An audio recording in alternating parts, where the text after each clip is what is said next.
दोस्तों, एक नई सुबह, एक नई ताजगी के साथ आपसे आपका पीयूष पांडे जुड़ता हुआ। और मैं और उबैद सर ने प्रॉमिस किया था, आसिफ भी हमारे साथ आज जुड़ गए हैं, हमारे स्पोर्ट्स हॉस्टल के जूनियर। मैं भी रहा हॉस्टल में, उबैद सर रहे हॉस्टल में। आपको फिर से परिचय करा दूं उबैद सर का। रणजी ट्रॉफी खेली इन्होंने, ईरानी ट्रॉफी खेली, दिलीप ट्रॉफी खेली। तो एक सपना होता है खिलाड़ी का, देवधर ट्रॉफी खेली। सिर्फ इंडिया टीम से नहीं खेल पाए, कुछ बैड लक रही होगी। इतनी बड़ा शख्स बगल में खड़ा है हमारे, बहुत अच्छे मीडियम पेस बॉलर थे, जितनी अच्छी इन स्विंग करते थे उससे ज़्यादा इनकी इन कटर्स खतरनाक होती थी। ये सिर्फ एक ओपनर ही बता सकता है, क्योंकि मैंने फेस किया है इनको। तो उबैद भाई, क्योंकि यंगस्टर्स के लिए मैं आज ये हम लोगों ने ये रखा है, क्लास रखा है, तो प्लीज़ थोड़ा सा शुक्रिया पीयूष भाई, शुक्रिया जितने भी हमारे प्रदेश के क्रिकेट के लवर्स हैं। पीयूष भाई ने फास्ट बॉलिंग के लिए की बातें की, मेरे बारे में बात की स्विंग और इन कटर को लेके। बेशक स्विंग और इन कटर बड़ा मुश्किल होता है किसी भी बैट्समैन के लिए खेलना। अगर स्विंग के साथ साथ कटर भी है तो फिर वो उसके लिए बैट्समैन, फिर हल्के फुल्के बैट्समैन उसको झेल नहीं सकते। तो उसके लिए बड़ी एक्यूरेसी के लिए बड़ी तपस्या करनी पड़ती है। तपस्या के बगैर तो कुछ है ही नहीं है। जिस तरह से हम प्रेयर करते हैं और प्रेयर में ये सोचते हैं कि रब हमें देख रहा है या हम रब को देख रहे हैं, जब इस मना स्थिति के साथ हम अपनी ट्रेनिंग को करते हैं, उसके बाद फिजिकल ट्रेनिंग के बाद फिर हम जब जाते हैं नेट पर और नेट पे भी इसी सोच के साथ अपने आप को तैयार करते हैं, तभी हम एक मैच जिताने वाले खिलाड़ी बनकर निकल कर उभर कर आते हैं। और ये एक दिन में नहीं होता है, इसके लिए बरसों जद्दोजहद करनी पड़ती है। सबसे पहले अपने अंदर खुद से लड़ना होता है। जब हम अंदर की लड़ाई लड़ करके अपने अंदर की लड़ाई के छुपे हुए उन सब एरर को हराते हैं जो बाधा डालते हैं हमें ट्रेनिंग के लिए समय से आने, या सबसे बड़ी चीज़ उसके बाद अगर ट्रेनिंग के बाद रेस्ट है, डीप स्लीप अगर हम नहीं ले रहे हैं तो फिर कुछ दिनों के बाद हम कुछ भी नहीं करने लायक बचते हैं। तो कहने वाली बात ये कि वो जो हमारी मना स्थिति किल कर देने की, बैट्समैन की वीकनेस को पकड़ के उसको आउट कर लेने वाली एबिलिटी जब डेवलप हो जाती है, हम मैच जिताऊ बॉलर बन जाते हैं। और बॉलर ही क्यों, फिर तो मैच जिताऊ खिलाड़ी हो जाते हैं ना। तो वो बहुत इम्पोर्टेंट होती है और वो ग्राउंड में एक लंबे समय तक रहने से सब चीज़ें डेवलप होती है। अच्छे कोच आपको प्रेरित करते हैं, आपको गाइड करते हैं, और सिर्फ प्रेरित और गाइड ही नहीं करते बल्कि वक्त ज़रूरत पे आपके कान को ऐड करके जब आप का जो रास्ता बदल रहा होता है उस रास्ते को सीधा कर देते हैं। तो ये भी बहुत इम्पोर्टेंट है ऐसे कोच का होना कि आपको थोड़ा कभी ज़रूरत पड़े तो आपके साथ थोड़ा सा सख्ती भी बरतें, वो बहुत ज़रूरी है। सख्ती का बरतना एक कोच का आज ये एक मिसिंग है कि कोच शक्ति नहीं बरत पा रहा है। जी उबैद भाई, आपने बहुत अच्छी बात बोली कि मैच जिताने वाला खिलाड़ी बनिए। जिस दिन, देखो बच्चों, जिस दिन तुम मैच जिताने वाले खिलाड़ी बनोगे उस दिन तुम बड़े खिलाड़ी बन पाओगे। यही बात ज्ञानेंद्र सर ने बोली थी, यही आज हमारे उबैद सर ने बोली। मैं एक और क्वेश्चन उबैद सर से पूछूंगा, बड़ा इंपॉर्टेंट क्वेश्चन है। खिलाड़ी सिर्फ 4 घंटे की प्रैक्टिस से नहीं बनता, उसको 24 घंटे खिलाड़ी के बारे में सोचना पड़ता है, आगे बढ़ना पड़ता है, उसकी दिनचर्या वैसी होती है। तो थोड़ा सा उसके बारे में, क्योंकि आपने ये संघर्ष का दौर देखा है, वो काले दिन भी देखे और वो अच्छे दिन देखे, तो उस समय का जरा सा बताइए कि उसको क्या दिनचर्या। हाँ पीयूष भाई, मैं आपको ये बात बताना चाहूँगा कि 24 घंटे जो है वो 24 घंटे वाकई एक खिलाड़ी जीवन जब 24 घंटे अपने प्लान करके जीता है, उसमें 8 घंटे की 9 घंटे की नींद भी है। बिल्कुल, बिल्कुल। ये बात मुझे मेरे कोच ने, जब मैं छोटा सा था, क्रिकेट की दुनिया में कदम रख चुका था, तब उन्होंने ये बात कही थी कि डीप स्लीप लेना बहुत ज़रूरी है। तो फिर बाद में मैंने महसूस किया कि डीप स्लीप अगर आप नहीं ले रहे हो तो 3 दिन 4 दिन के बाद फिर आपके अंदर चिड़चिड़ापन आएगा और आप फ्यूचर आपका जो है वो बनने का फिर रास्ता जो है वो उसमें रुकावटें आनी शुरू हो जाएगी। तो उसके लिए 8 घंटे अगर हम सोते हैं तभी हम ग्राउंड के अंदर 8-9 घंटे 10 घंटे अगर हम मेहनत करना चाहते हैं दिल से, तो हम वो मेहनत भी कर लेते हैं। और चूंकि fast bowling training based job है, विदाउट ट्रेनिंग तो इसमें कुछ है ही नहीं है। 20-20 ओवर की क्रिकेट से काफ़ी कुछ मुश्किलें अभी खड़ी हुई हैं फास्ट बॉलर्स के सामने, बहुत जल्दी अनफिट हो रहे हैं। उसके पीछे रीज़न ये है, 20 ओवर क्रिकेट को हम क्यों माने भाई, हमारे फास्ट बॉलर आज रनिंग ही नहीं करते हैं।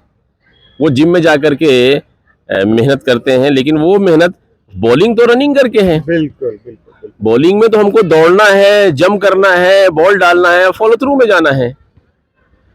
तो वो रिदम, वो पिकअप, वो टाइमिंग, वो स्मूथनेस जब हम रनिंग करते हैं तो ज़्यादा आसानी से हमारे अंदर डेवलप होता है। आज अभी गावस्कर साहब ने ये बात कही है कि फास्ट बॉलर रनिंग नहीं कर रहे हैं, इस वजह से अनफिट हो रहे हैं। तो ये बात तो हम 2500 साल से करते आ रहे हैं, इसमें कोई शक नहीं। उन्होंने ये बात कही तो आज भी अगर फास्ट बॉलर इस बात को समझ ले कि रनिंग बहुत ज़रूरी है तो उसके लिए अच्छा ही रहेगा। तो मेहनत के अलावा तो कोई और रास्ता ही नहीं है। मेहनत सफलता की कुंजी है और मेहनत आपको संघर्ष मेहनत से ही पैदा होता है आपके अंदर। जब आप मेहनत कर लेते हो तो आप सोचते हो कि यार हमें कौन हरा सकता है, हम तो मेहनत करके आ रहे हैं। जैसे मैं आगरा हॉस्टल की बात करूं, अक्सर ये होता था कि शाम के टाइम जब प्रैक्टिस, हमारी नेट प्रैक्टिस खत्म हो जाती थी तो बाकी सारे साथी सूटेड बूटेड होकर के, नहा धो करके, टिंच होकर के जाते थे सदर मार्केट घूमने के लिए, और मैं अपना कमरा बंद करता था और शेडो प्रैक्टिस करने लगता था। शेडो प्रैक्टिस बहुत इंपॉर्टेंट है। सचिन तेंदुलकर साहब ने ऐसी थोड़ी कह दिया कि अगर कोई चीज़ आपको क्रिकेट में कोई शॉट सीखना है तो 10,000 बार ट्राई कीजिए। 10,000 बार ट्राई करने का उन्होंने जो कहा है, तो उन्होंने खुद लाइफ में ये अपनाया होगा। उन्होंने ड्रिल 10,000 बार की होगी किसी एक पॉइंट पे, और तब जाके उन्होंने मास्टरी की होगी उस एक स्किल पे, और इंटरनेशनल लेवल पे परफॉर्म करके फिर देश का नाम रोशन किया, तभी तो उन्होंने बोला। तो हम ये सब चीज़ें किया करते थे। हम हॉस्टल बंद कर लेते थे, कमरा बंद कर लेते थे और अपनी शेडो प्रैक्टिस करते थे। फिर उसमें एरोबिक्स हैं, उसमें सिर्फ बॉलिंग का नहीं है, फिटनेस के बाद बॉलिंग भी है, बैटिंग भी है, फील्डिंग भी है। ये तीनों इम्प्रूवमेंट अगर आपको चाहिए एक साथ, तो आपको एरोबिक्स पे जाना होगा, शेडो प्रैक्टिस पे जाना होगा, बार बार यही करना होगा, रनिंग के साथ। उबैद भाई, आपने जूनियर क्रिकेट खेला, इतना ऊंचा क्रिकेट खेला, क्या माइंड सेटअप होता है उस समय खिलाड़ी का? अपने को कैसे तैयार करता है रणजी ट्रॉफी मैच से पहले, दिलीप ट्रॉफी मैच से पहले, या आप सामने देखते हैं बहुत सीनियर खिलाड़ी बैटिंग करने जा रहा है, तो उस समय आपके दिमाग में क्या चलता था? बहुत इंपॉर्टेंट चीज़ है ये खिलाड़ी को ब्रीफ करना, क्योंकि आधे खिलाड़ियों को मैंने नर्वस होते देखा है बड़े बड़े मैचेस में, तो उसके बारे में थोड़ा सा ब्रीफ करो आप। हाँ पीयूष भाई, बहुत बढ़िया क्वेश्चन आपका है। नर्वस तो देखिए, नर्वस तो होना ही नहीं चाहिए। अगर खेल का जीवन हमने चुन लिया है तो नर्वस किस बात के लिए? इसका मतलब हमने जो अचीव किया है, हम एक बड़े मैच के लिए अगर आज टीम का हिस्सा बने हैं तो हमने मेरी मतलब किस्मत से बने हैं। किस्मत तो बनाया जाता है मेहनत से। तो नर्वसनेस तो तब आती है जब हम मेहनत कहीं ना कहीं कमी किए होते हैं। और दूसरी चीज़, एक चीज़, मेहनत हमें घोड़े की तरह नहीं करना। मेहनत हमें अक्ल के साथ करना है, टेक्निक को समझते हुए करना है। अगर हमें टेक्निक की नॉलेज नहीं है तो फिर हमारी मेहनत हमें पूरा रिजल्ट नहीं देगी। ऐसे बहुत सारे क्रिकेटर्स मैंने देखे जो आगरा क्रिकेट हॉस्टल में हमसे ज़्यादा फिटनेस लेवल उनका अच्छा था और हमसे ज़्यादा वो बैटिंग और बॉलिंग और फील्डिंग में अच्छे थे, लेकिन हमें लगा कि यार इनको अगर हम बीट करके आगे बढ़ना चाहते हैं तो हमें फिर इनसे ज़्यादा चालाक होना पड़ेगा, होशियार होना पड़ेगा, समझदार होना पड़ेगा, चतुर होना पड़ेगा। और ये समझदारी, चालाकी, चतुराई, होशियारी, ये सिर्फ मैदान में जो एक रूल है क्रिकेट का, उसको फॉलो करते हुए उस रूल के हिसाब से गेम खेलना होगा और अब पहले खुद परफॉर्मेंस देना होगा और फिर अपनी टीम को जीतते हुए भी देखेंगे। तो सच्चाई यही है कि आपको नर्वसनेस तो आनी ही नहीं चाहिए, बल्कि मेहनत आपको हमेशा जवान रखती है और लड़ने के लिए हमेशा आगे करके रखती है, प्रेरित करती है लड़ाई में हिस्सा लेने के लिए। और हमें कल के मैच की प्लानिंग होनी चाहिए, हम क्या करने जा रहे हैं। हमारी बैटिंग आएगी कि फील्डिंग आएगी। अगर बैटिंग आएगी तो हमें क्या करना है, फील्डिंग आएगी तो हमें क्या करना है। दूसरी चीज़, जब हमने उस वक्त खेलना शुरू किया था तो हम 10-15 ओवर तो ऐसा लगता था कि शेर मैदान में है। बिल्कुल बिल्कुल। इतनी आवाज़ें आती थी, मुझे लगता था यार ये आवाज़ भी तो एनर्जी हम अपनी वेस्ट कर रहे हैं ना। लिमिट क्रॉस करके अगर हम चीख चिल्ला रहे हैं, हाँ किसी जरा से बैट्समैन बीट हो गया तो ये तो हम अपनी एनर्जी वेस्ट कर रहे हैं। और 5 दिन का मैच है, हम क्यों साला एक वनडे थोड़ी खेल रहे हैं। तो चीज़ें थी, ये छोटी छोटी चालाकियाँ होती थी जो उस दौर में मुझे समझ में आ गई और मैं पूरा फोकस गेम में करता था। और फोकस जब गेम में करने का फ़ायदा ये होता था कि शाम में भी हम गेम में रहते थे, शाम में हम मरे नहीं होते थे। तो पीयूष भाई ये चीज़ थी, फिटनेस के साथ साथ अगर आप चालाक हैं, स्मार्ट हैं अपने काम को करने में, तो 8 घंटे भी कम है। आपको 8 घंटे की नींद को भी जोड़ना पड़ेगा अपने गेम से, डाइट को भी जोड़ना पड़ेगा, आपके बिहेवियर, आपका नेचर, आपका सर्कल, आप कहाँ वक्त गुजार रहे हैं। क्योंकि एक तपस्या है ये। तपस्या क्या है? तपस्या यही है कि असली तपस्या तो यही जो पहाड़ों में जाकर के योगी लोग अपना जीवन जीते हैं। आप देखो कि वो आंख बंद करते हैं तो कहाँ चले जाते हैं, सीधा सुप्रीम पावर के गोद में होते हैं।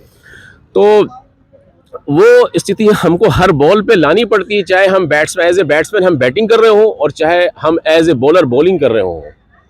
वो तपस्या जब हम हर बॉल पे करते हैं तो एंड में जाके कुछ मैचों में 5 विकेट हमको मिले होते हैं। पीयूष भाई इन सब बातों को, बात बहुत लंबी है। कितनी अच्छी बात बोल रहे हैं उवैस सर। और मैं बता दूं, थोड़ा सा जिक्र कर दूं, स्पोर्ट्स हॉस्टल के बारे में हम लोग जिक्र कर रहे हैं। आप लोग नहीं समझ पा रहे होंगे तो बता दूं, खेलकूद निदेशालय अपने उदयमान खिलाड़ियों के लिए 2 हॉस्टल्स, अब शायद 3 हो गए ना, अब 3 स्पोर्ट्स हॉस्टल हो गए हैं। एक उस समय आगरा में हुआ करता था, कानपुर ग्रीन पार्क में हुआ करता था। तो वहाँ पर वो सिलेक्टेड बच्चे जाते थे और उबैस सर वही उसी हॉस्टल की बार बार बात कर रहे, तो हमने कहा आपको बता दूं।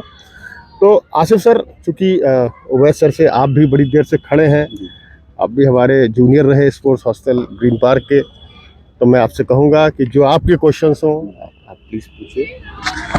सबसे पहले मैं गुड मॉर्निंग बोलूँगा उवैस सर को और पीयूष भाई को। आप हमारे हॉस्टल के सीनियर रहे हैं और सर हमारे बचपन से हम उनके अंडर में बहुत सारी चीज़ें सीखे, बहुत सारे डिसिप्लिन सीखा। और जैसा कि सर अभी बता रहे थे कि मैं क्वेश्चन क्या मैं करूं, सर से मैं अभी भी सीखूंगा। अभी क्वेश्चन करने के वो अभी लेवल है भी नहीं और होगा भी नहीं, क्योंकि हमारे सर हमेशा सर ही रहे और इनसे बहुत सारी चीज़ें हमने सीखा। और खिलाड़ी के साथ साथ जीवन में कैसे जीना, इन सारी चीज़ों को हम लोग ने उनके साथ सीखा। चाहे लखनऊ में रहें या मथुरा में रहें, सर के पीछे पीछे हम लोग बहुत सारी चीज़ें सीखा। तो सर अभी बता रहे थे कि सचिन सर की बात, कि वो किसी भी शॉट को 10,000 बार उस चीज़ को प्रैक्टिस करते थे, तब वो कहीं ना कहीं उस शॉट में परफेक्ट होते थे।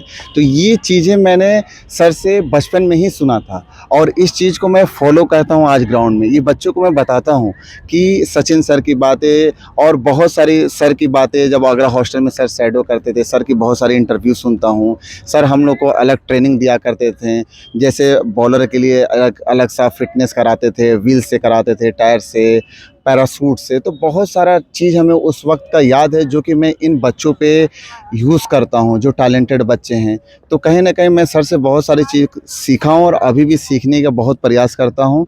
तो सर मेरा एक बस ये सीखने के पर्पज़ से मैं पूछना चाहूँगा कि सर अगर हमारे पास बच्चे आते हैं अगर एक फ़ास्ट बॉलिंग के लिए, तो क्या कोई एज क्राइटेरिया होता है क्या, कि अगर 10 साल का बच्चा है तो कराएं, या कोई एक एज लिमिट होती है क्या किसी फास्ट बॉलर को बनाने के लिए? और सर दूसरा सवाल ये रहेगा कि कुछ बच्चे सर आते रनअप में उनको बहुत प्रॉब्लम होती है, तो क्या उनको रनअप को मैं कैसे सुधारूं और किस तरीके से एक फ़ास्ट बॉलर को डेवलप करूं? क्या उनको मैं ऐसी चीज़ सिखाऊं जो कि वो आगे डेवलप करते? शुक्रिया आसिफ भाई।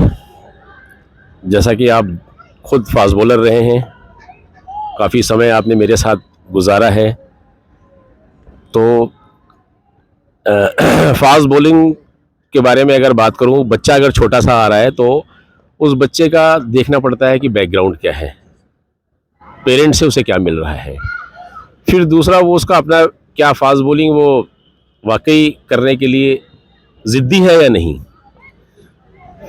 पेरेंट्स से उसको हाइट मिल सकती है, ताकत मिल सकती है और मजबूत इरादे भी मिल सकते हैं।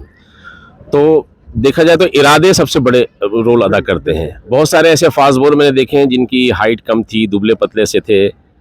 जैसा कि मैं एक वाकया आपके साथ शेयर कर सकता हूँ कि मैं जब 93-94 में 92-93 में जब मैंने हाईएस्ट विकेट लिए इंडिया में, और उसी साल मैं यूपी छोड़ करके मैं शिफ्ट कर गया पंजाब, और फिर वहाँ से मैंने दिलीप ट्रॉफी खेला और उसमें भी मेरे विकेटें थी। टोटल मिला के मेरी 52 विकेटें जब हुई तो मुझे लगा कि मैं इंडिया का वो बॉलर बन गया हूँ जो सबसे ज़्यादा विकेट लेने वाला फास्ट बॉलर, क्योंकि इंडिया में विकेटें ही नहीं मिलती थी। फास्ट बॉलर्स के लिए विकेट ही नहीं तैयार होते थे, टर्निंग ट्रैक होते थे। तो मैं बॉम्बे एक मैच खेलने गया, वहाँ मेरी मुलाकात हुई रमाकांत देसाई साहब से, क्योंकि रमाकांत देसाई साहब का 51 विकेट का रिकॉर्ड था, मैंने वो 52 कर दिए थे। तो मैं जब उनसे मिला तो मुझे यकीन नहीं हुआ उन्हें देख करके। रमाकांत देसाई साहब महान फास्ट बॉलर हुए और वो दुबले पतले से, हाइट भी उनकी कम। तो जब मुझे बताया गया कि वो साहब जो खड़े हुए हैं रमाकांत देसाई साहब हैं, तो मैं इतना उतावला हुआ उनसे मिलने के लिए, लेकिन मैं यकीन नहीं कर रहा था, दुबले पतले से। फिर दूसरा एक फास्ट बॉलर और इंडिया में बहुत अच्छी परफॉर्मेंस किया है, आज भी आप उसको सुनते हैं कमेंट्री करते हुए, अजीत अगरकर। वो भी कदकाठी से दुबले पतले थे। तो रिदम जो है इम्पोर्टेंट है। मैंने रमाकांत देसाई साहब को तो खेलते हुए नहीं देखा, लेकिन मैंने अगरकर को खेलते हुए देखा है। वो दुबला पतला सा, पतली सी कलाई, लेकिन उस कलाई में इतनी जान थी और टेक्निकली वो इतना साउंड था, रनअप इतना अच्छा स्मूथ और जंपिंग मूवमेंट था। उसकी वजह से जो उसको एक्स्ट्रा पेस मिलता था, एक्स्ट्रा निप मिलता था, और माइंड से इतना वो शार्प कि वो उसको गुडलेन से बॉल को उठा देना, निकाल देना बाहर, और फिर वक्त ज़रूरत पे जो उसने जयसूर्या जैसे जब वो पीक पे थे, बाउंसर पे विकेट ली है, डेड विकेट, 50 ओवर क्रिकेट में और विकेट को डेड कर दिया जाता था, उन डेड विकेटों पे बाउंसर मार के आउट किया है। तो रिदम आपका वो बहुत इंपॉर्टेंट है, और इरादे कितने मजबूत हैं, और टेक्निकली आप कितने साउंड हो, बैट्समैन की वीकनेस पकड़ के वहीं बॉल खिलाना है जहां से वो आउट होने के। एक चीज़ और मैं बोलूँगा फास्ट बॉलर्स को कि वो बैट्समैन की टाइमिंग को समझना बहुत इंपॉर्टेंट है। हर कोई नहीं समझ सकता कि वो बॉल पे किस तरह से खेलने आ रहा है। वो माइक्रो सेकंड का खेल है, उसको समझना होता है कि ये उस हिसाब से आप वेरिएशन करते हो और आप उसको आउट करने में कामयाब होते हो। तो देखना होता है कि बच्चे में लगन कितना है और उसमें जिस्म में जान कितने हैं, इरादे में मजबूती कितनी है, हौसले में बुलंदी कितने हैं। जब आप देखते हो तो आप उसके पीछे मेहनत कर सकते हो, और उसके रनअप के लिए बहुत सारी ड्रिल है।